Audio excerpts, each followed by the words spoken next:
할렐루야. 오늘 거룩하고 복된 주일 아침에 하나님의 은혜가 오늘 주의 전에 나와 예배하는 여러분 모두에게 놀라운 하나님의 은혜와 은총이 충만하게 임하시기를 주님의 이름으로 축원합니다. 아멘. 오늘은 시편 32편 5절로 8절 말씀을 통해서 하나님의 인도를 받는 축복, 이런 제목으로 함께 말씀을 선포할 때에 큰 은혜가 있기를 바랍니다. 우리가 하나님 앞에 나온다는 것은요, 그렇게 쉬운 일이 아니에요. 세상 많은 사람이 있는데 그 중에 주님 전에 나와 예배한다는 거 복의 복입니다. 올해 이 수림이가 수원대학교에 입학했습니다. 요즘 대학에 들어가려면요, 참 열심히 공부해야 돼요. 얼마나 경쟁이 심한지요. 그리고 또 대학을 졸업하고도요, 취직을 하려면 얼마나 어렵습니까? 취직은커녕 직장에서도 쫓겨나지 않으면 다행인 그런 세상이 되고 말았어요. 얼마 전에 은행들이요, 다 문을 닫아요. 지금 지점들마다 은행을 다 없애버려요. 몇 군데만 남겨놨대요. 그리고 은행원들을 다 잘라요. 세상 일들이 이렇게 어려운데 하물며 우리가 하나님을 믿고 천국에 간다는 것이 정말 얼마나 어려운 일일까요? 그래서 교회에 나오는 것이 대단한 일이라는 겁니다. 그동안 우리가 하나님 앞에 나오기까지 얼마나 많은 시간과 정열을 투자했습니까? 어떤 사람이요, 술과 놀기를 참 좋아하는 사람이 있었대요. 근데 그 사람이 어느 날 갑자기 죽었어요. 그 사람이 죽으면서 한편으로 걱정이 됐어요. 죽으면서도 걱정됐어요.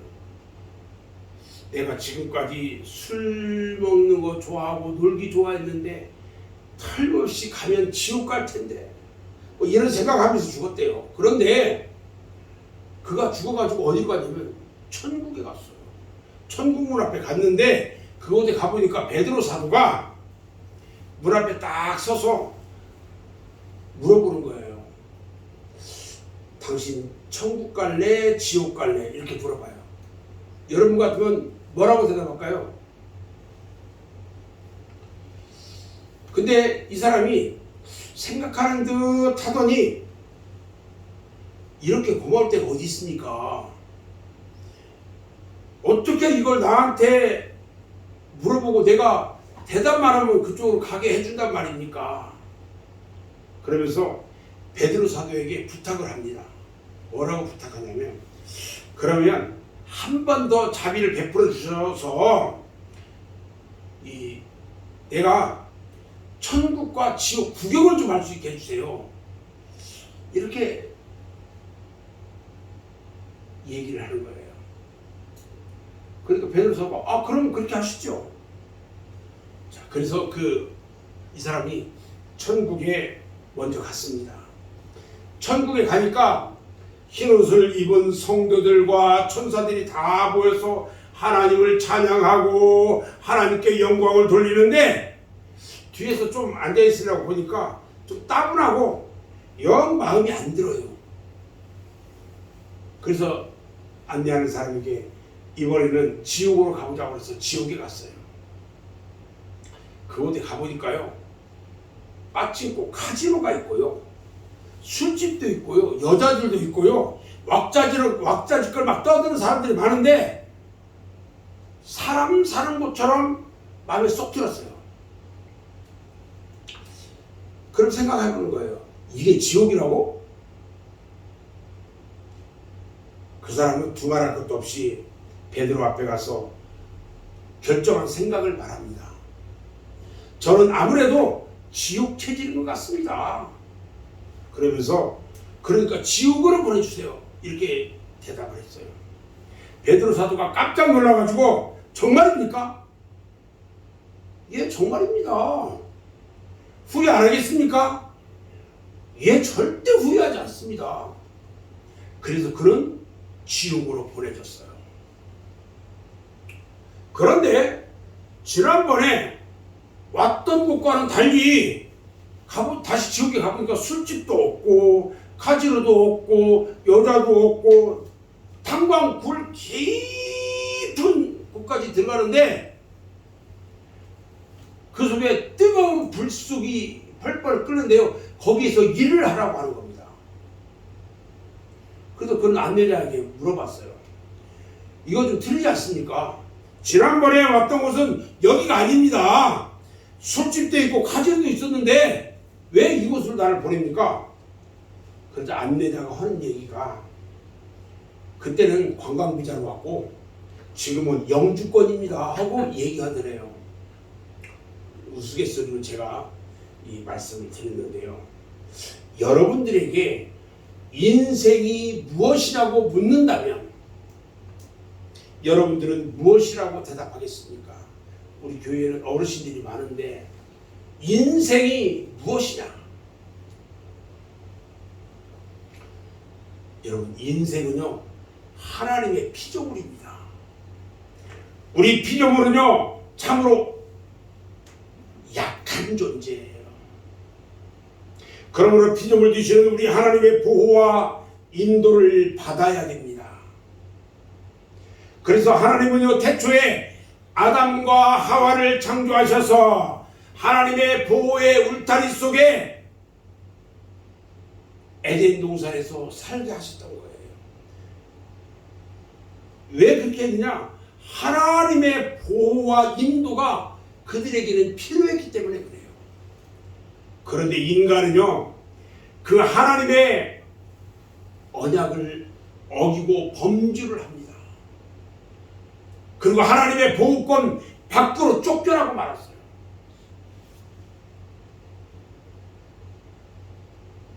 세상에 갓 태어난 어린 아기는요 어머니를 비롯해서 가족들의 보호 속에서 살아가야 정상적으로 성장을 할 수가 있어요.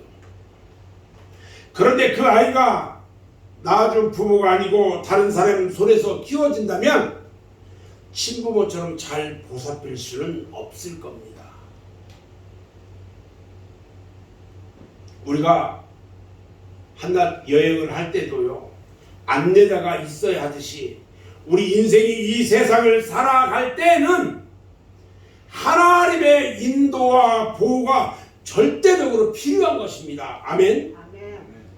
이스라엘 민족이 그 출애굽 역사, 그 이스라엘 민족의 출애굽 역사는요 하나님의 인도하심이 없었다면 절대적으로 이루어질 수 없는 일이었어요.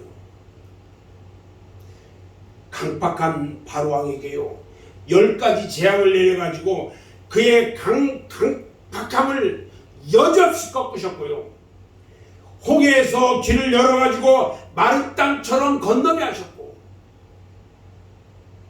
애굽의 군대는요 요단강에서 수상되게 하셨고요. 낮에는 구름 기둥으로 밤에는 불 기둥으로 그 광야길을 인도하셨고요. 반석에서 생수가 솟아나게 하셨고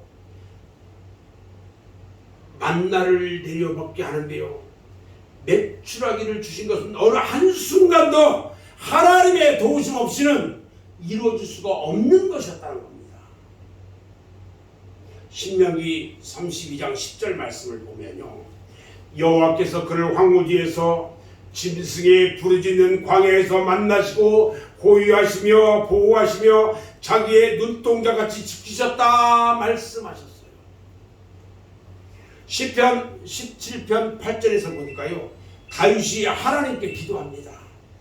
나를 눈동자같이 지키시고 주의 날개 그늘 아래에 감추사 내 앞에서 나를 압제하는 악인들과 나의 목숨을 노리는 원수들에게서 벗어나게 하옵소서. 우리 인생길은요 한번 길을 잘못 가게 되면 좀처럼 다시 고칠 수가 없어요. 그래서 도박하는 사람이요, 도박에서 손을 끊지 못하는 거예요. 술과 담배를 한번 배우게 되면 좀처럼 끊을 수가 없어요. 마약에 손을 대면요, 그 마약에서 빠져나올 수가 없어요. 그뿐만이 아닙니다. 한번 인생의 실패를 하면 재기하기가 참으로 힘이 든다는 겁니다. 인생의 대사라고 하는 결혼도요, 한번 잘못하게 되면 얼마나 고통을 당합니까? 이처럼 인생의 갈림길에서 잘못 인도된 결과만큼 크고 아픈 상처가 과연 어디에 있겠느냐는 겁니다. 그래서 우리 인생은 만물을 창조하시고 우리 인간의 생사화복을 주관하시는 하나님의 보호와 인도를 받아야 하는 것입니다. 하나님의 인도를 받으면요, 잘못된 인생이라도 치유함을 받고 인생의 새 삶을 살 수가 있는 것입니다. 아멘. 아멘. 사랑하는 우리 여러분, 인생의 실패와 좌절을 한 사람이 혹시 있습니까? 하나님의 인도하심과 보호하심을 받으시기 바랍니다. 아픔과 고통 속에서 아무리 해도 치료되지 않아서 좌절하고 낙심하는 성도가 있습니까? 하나님의 인도와 보호를 받으시기 바랍니다. 인생에 있어서 성공이라는 것은요, 뛰어난 재능이나 학문을 연마하고 어떤 부여를 축적하는 그런 것이 아니라는 겁니다. 그가 어떻게 하나님의 인도를 받아서 하나님의 뜻대로 사느냐 하는 것이 성공이냐 실패냐 하는 거예요. 물론 지금까지 실패도 있었고 잘못도 있었습니다. 그러나 지난날을 두려워하지 않고 다시 일어나서 앞으로 나가야 한다는 것입니다. 여러분, 상처난 조개가요, 진주를 만들어요. 상처나지 않은 조개는 진주를 만들지 않아요.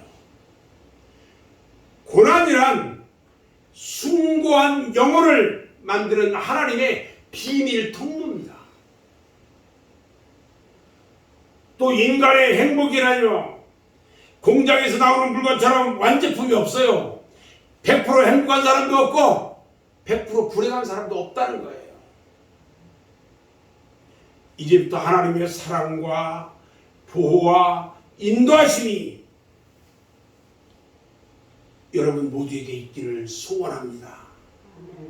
사모하는 여러분들 되시기 바랍니다.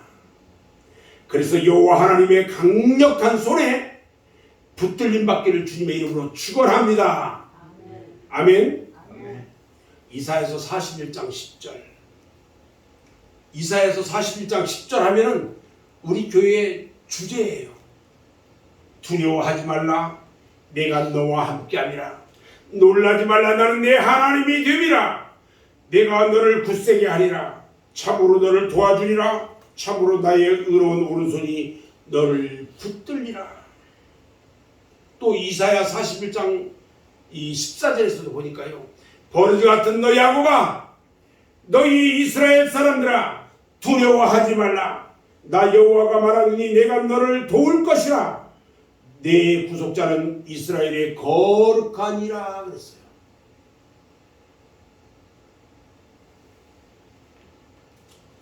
다윗은요, 모진 고난과 역경 속에서 사울왕에게 쫓겨다닐 때요, 늘 하나님의 보호와 인도하심을 받았어요.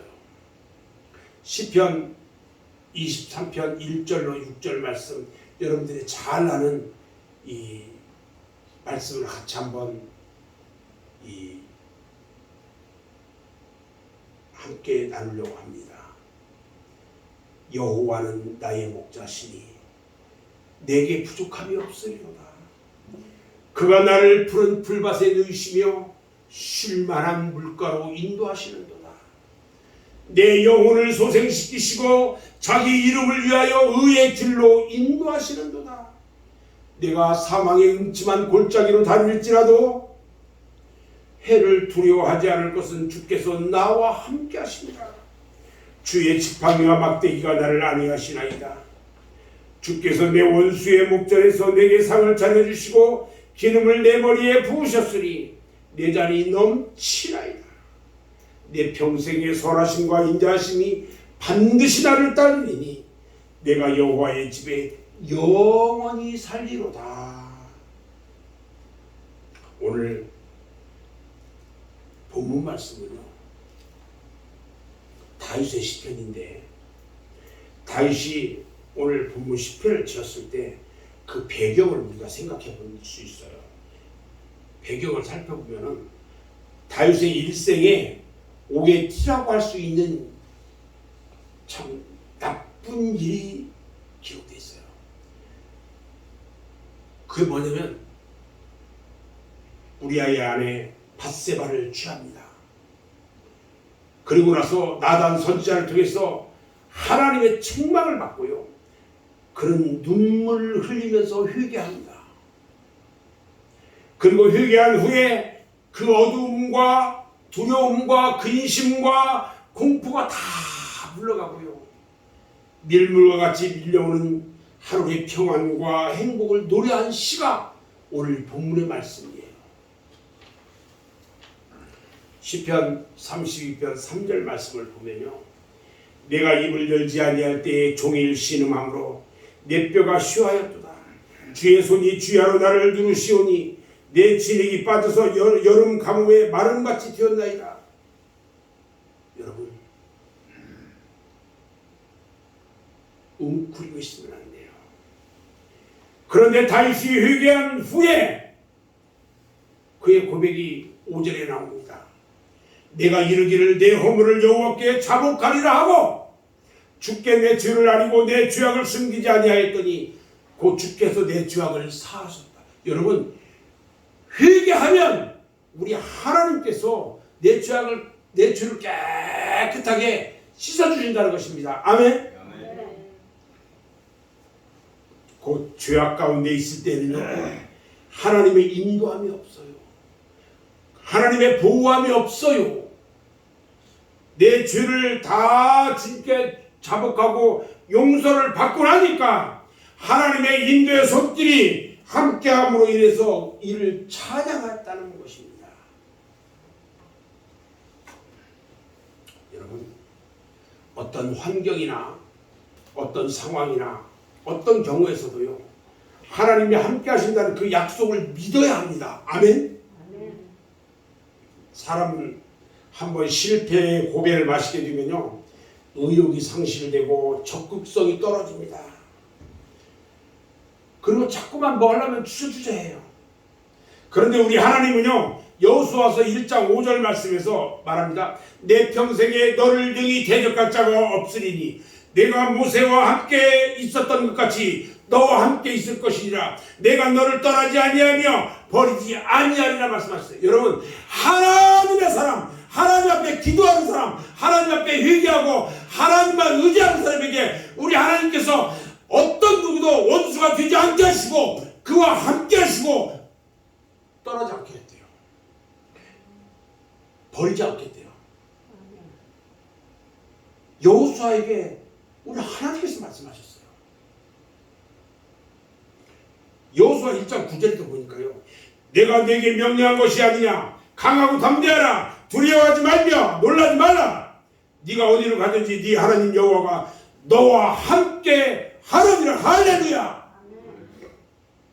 여러분, 우리 하나님이 여러분과 함께 하심을 믿으십니까? 믿어야 합니다. 누가복음 15장 11절에 보면요, 탕자의 비유가 나와요. 그가 아버지 재산을 가지고 다 가지고 나가서요, 방탕하고 허비하고요, 거지가 돼서 돌아왔을 때에 그 아들의 모든 신분을 아버지가 보장해 줬어요. 이것이 바로 하나님의 사랑이에요. 사실 인생이란 단 한 번의 사건이 아닙니다. 그러므로 어떤 사람이 단 한 번의 사건이나 경험을 가지고 그 사람 전체를 평가해서는 안 된다는 겁니다. 자기 자신도 한 번의 실수나 경험으로 나는 이제 틀렸어, 이렇게 자신을 평가해서도 안 돼요. 하나님을 붙잡고 날마다 이루어 나가는 것이 바로 인생이라는 것입니다. 아멘. 그러므로 결코 한두 번의 실수나 실패에 자신을 내버리지 말기 바랍니다. 우리 주님은 말씀합니다. 너희가 하나님을 믿으니 또 나를 믿으라 말씀하셨고요. 로마서 8장 28절에서 말씀하시기를 하나님을 사랑하는 자 곧 그의 뜻대로 부르심을 입은 자들에게는 모든 것이 협력하여 선을 이루느니라 하셨어요. 여러분, 다윗을 한번 보십시오. 그는 한 번의 실수에 좌절하지 않고 다시 일어섭니다. 그리고 하나님의 인도하시는 손을 붙잡았습니다. 그리고 그는 승리했습니다. 그래서 이스라엘 나라의 역사에 전무후무한 성군이 되었던 것입니다. 여러분, 강하고 담대하십시오. 결코 인생의 잡다한 일에 흔들리지 말기 바랍니다. 여러분은요, 하나님의 인도를 받는 참으로 귀중한 존재라는 것입니다. 지금까지는 다른 그 무엇이 나를 얽매고 나를 잡아 끌었다 할지라도 이제부터는 하나님의 사랑의 손길의 인도를 받으시기를 주님의 이름으로 축원합니다. 시편 121편 5절 6절에 보면 여호와는 너를 지키는 이시라. 여호와께서 네 오른쪽에서 네 그를 이루시라니 낮의 해가 너를 상하지 않게 하며 밤의 달도 너를 해치지 아니하리로다. 이렇게 말씀합니다. 인생의 모든 어려움을 이겨낼 수 있는 하나님의 도우심을 노래하는 그런 시입니다. 로마서 8장 38절 39절에 보니까요, 내가 확신하노니 사망이나 생명이나 천사들이나 권세자들이나 현재의 일이나 장래의 일이나 능력이나 높음이나 깊음이나 다른 어떤 피조물이라도 우리를 우리 주 그리스도 예수 안에 있는 하나님의 사랑에서 끊을 수 없으리라 말씀하셨어요. 명백한 사실은요, 오늘날도 하나님의 인도하심과 보호하심을 앙망하는 사람들에게 하나님의 인도함을 받을 수 있고 그의 권능을 체험할 수 있다는 사실입니다. 믿음이라는 것은요, 하나님을 찾고 기다리는 가장 순수한 행위예요. 그래서 오늘날 성도들은 하나님을 믿는다고 하면서도 이런 뜨거운 열망이 없어요. 뜨거운 열정도 없어요.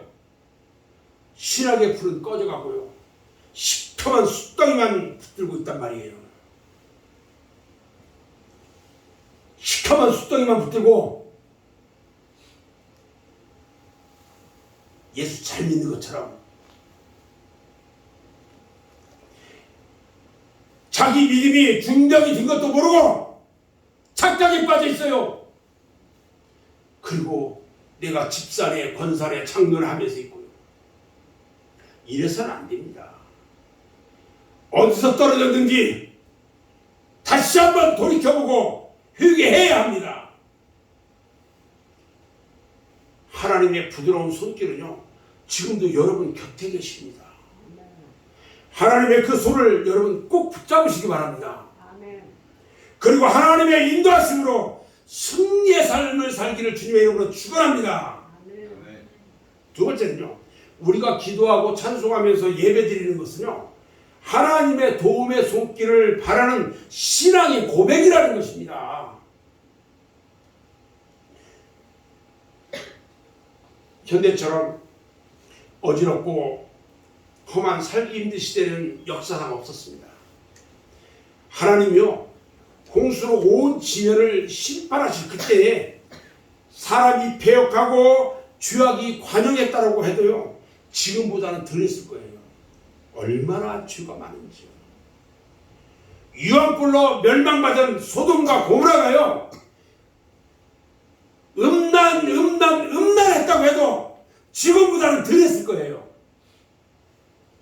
애굽이 아무리 패역하고 강팍했다 할지라도 지금보다는 덜 했을 거라는 거예요. 이런 시대를 우리가 살아가자면요, 나를 사로잡고 있는 강력한 힘이 있어야 하는데 그런 힘을 어디서 찾겠습니까? 여러분, 권력이 나를 도와줄 수 있습니까? 없습니다. 돈도 안 됩니다. 명예도 안 됩니다. 그것은요, 하나님의 도우심만이 강력한 힘이 될 수 있다는 것을 믿으시기 바랍니다. 아멘. 이 하나님의 도우심이 없으면요, 우리는 복되고 승리한 인생을 살아갈 수가 없어요. 그래서 우리 주님께서 감람산에서 승천하시면서 제자들에게 보혜사 성령을 보내주셔서 우리와 함께 하시고 지켜주시고 생각나게 하시고 인도해 주시겠다고 말씀하셨던 거예요. 그래서 보혜사 성령이 왔어요, 안 왔어요? 왔잖아요. 그 하나님의 도움의 손길을 열망하는 것이 뭐냐? 바로 예배입니다. 예배. 하나님의 임재를 바라고 기도하고 찬송하면서 말씀을 듣는 것이 바로 하나님의 인도를 바라는 것입니다. 그런데 아직도요, 예배를 소홀히 생각하는 사람이 있어요. 예배는요, 우리가 살아가는 데 있어서 그 무엇보다도 우선해야 하는 것입니다. 예배보다 더 중요한 것은 없어요. 예배를 위해서는요, 목숨도 버려야 하는 겁니다. 우리 주님께서 마태복음 22장 30절에서 말씀합니다. 네 마음을 다하고 목숨을 다하고 뜻을 다하여 주 너의 하나님을 사랑하라 하셨습니다. 지금도요, 북한이나 중국에서요, 산속이나 지하실에서 숨어서 라디오에서 나오는 말씀을 들으면서 목숨 걸고 예배를 드리고 있지 않습니까? 과거 우리나라에도요, 일제강점기나 공산 지하에서요, 하나님께 예배드리기 위해서 얼마나 많은 성도들과 주의 종들이 목숨을 버리고 순교의 피를 흘렸습니까? 여러분, 이제 주님을 열망하면서 이렇게 기도해야 합니다. 주님, 나는 하나님의 인도하심이 절대적으로 필요한 것을 깨달았습니다. 하나님의 인도를 따라서는 살 수 없는 허물 많고 연약한 존재입니다. 무능한 자에게 힘을 주시고 무기력한 자에게 능력을 주시는 하나님, 나의 힘이 주신 여호와여, 내가 주를 의지하오니 나를 도와주옵소서. 이런 뜨거운 기도를 해야 합니다. 이렇게 기도할 때에요, 내가 가야 할 길을 가르쳐 주시고 나를 주목하여 훈계하시면서 말씀하고 계신다는 것입니다. 여러분, 하나님의 인도를 받는 것은 축복입니다. 하나님의 인도는요, 조건적이에요. 조건적. 우리 피조물 된 인생이 종을 주신 하나님의 인도와 보호를 받는다는 것은요, 정령 축복 중에 축복입니다. 지금까지 믿음의 사람들이나 역사의 주인공이 된 사람들은요, 모두가 다 하나님의 인도를 받았어요. 봐요, 아브라함, 모세, 이삭, 무슨 야곱, 다니엘, 사무엘, 모두가 다 하나님의 인도를 받은 사람들이에요. 그런데 문제는 하나님은 아무나 인도해 주시는 것이 아니고 하나님의 마음에 합한 사람에게만 이 특권을 베풀어 주신다는 거예요. 우리가 아무리 예수를 잘 믿고 겉으로만 한다고 했을 때 우리 주님은 특권을 베풀어 주지 않아요. 진정으로 우리가 예수를 잘 믿으면서 신앙생활을 잘 해야 하는 이유가 바로 마음에 합한 자가 되기 위한 거예요. 그래야 우리 하나님이 나를 인도해 주신다는 거예요. 하나님은요, 하나님의 말씀을 따라 사는 자를 도와주십니다. 여호수아에게 말했죠. 오직 강하고 극히 담대하여 나의 종 모세가 네게 명령한 그 율법을 다 지켜 행하고 오르나 좌우나 치우치지 말라. 그리하면 어디로 가든지 다 형통할 것이다 그랬어요. 하나님은요, 예수 그리스도의 십자가를 지고 충성하는 성도를 도와주신다고 했어요. 마태복음 16장 24절에 보니까 예수께서 제자들에게 말씀합니다. 누구든지 나를 따라오려거든 자기를 부인하고 자기 십자가를 지고 나를 따를 것이라 그랬어요. 그리고 우리 하나님은요, 성령의 감화 감동을 따라 사는 자를 인도해 주시라고 했어요. 에베소 5장 18절에 보니까 오직 성령으로 충만함을 받으라 말씀하셨고요. 사도행전 6장에 보니까요, 초대교회 7 집사를 세울 때에 믿음과 지혜와 성령이 충만한 사람을 초대교회 집사로 세운 것을 우리가 볼 수가 있습니다. 여러분, 하나님의 인도를 받는 여러분들 되시길 주님의 이름으로 축원합니다. 아멘. 저는 이제 결론을 말하려고 합니다. 깜깜한 밤중에 길을 잃고 거친 들판을 헤맬 때요, 누군가 나에게 길을 안내하는 사람이 나타난다면 얼마나 기쁘고 고맙겠습니까? 그런데 그 반대로 안내자가 없어졌다면 얼마나 절망이 되겠습니까? 깜깜한 밤중과 같은 이 세상에서요, 끊임없이 내가 너와 함께하리라고 말씀하시는 하나님의 말씀을 듣고 이제는 하나님의 인도하심을 받는 여러분 모두가 되기를 바랍니다. 아멘. 오늘날까지 여러분들의 삶이요, 인생 자체가 무의미하고 마치 거친 광야를 방황하듯이 살아왔다면 영원한 우리의 인도자가 되시고 목자가 되시는 여호와 하나님의 부드러운 손길을 꼭 잡으시기 바랍니다. 그리고 그 하나님의 인도를 열망하시기 바랍니다. 찬송과 기도와 말씀을 통해서 뜨거운 믿음으로 은혜를 사모하시기 바랍니다. 우리 주님은요, 그가 사모하는 영혼에게 만족을 주시고요, 주님 영혼에게 좋은 것으로 채워주시겠다고 약속하셨어요. 그리고 하나님의 마음에 합한 자가 되시기 바랍니다. 그리하면 여러분들의 삶이 윤택하게 될 것입니다. 무의미하던 삶이 보람을 느끼며 새 삶을 살게 될 것입니다. 그 귀한 은혜를 매일매일 받아 누리는 복된 성도가 되시기를 주님의 이름으로 축원합니다. 아멘. 기도하겠습니다.